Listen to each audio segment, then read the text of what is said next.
So, what was the biggest life lesson you have learned? ఆ రోజుల్లో చాలా life simple కానీ చాలా స్ట్రగుల్ చేసే పైకి రావాల్సి వచ్చింది. చాలా హార్డ్గా ఉండేది.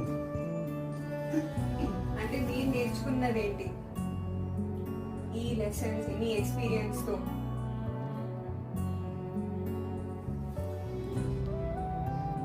అప్పుడు సోషల్ కనెక్షన్ ఉండేవాళ్ళు సొసైటీకి. కరెక్ట్. ఇప్పుడు అవి చాలా తగ్గిపోయాయి.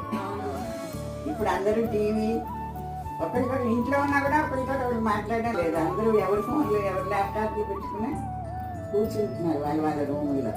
So do you think connectivity తగ్గిపోయింది. Correct, I agree.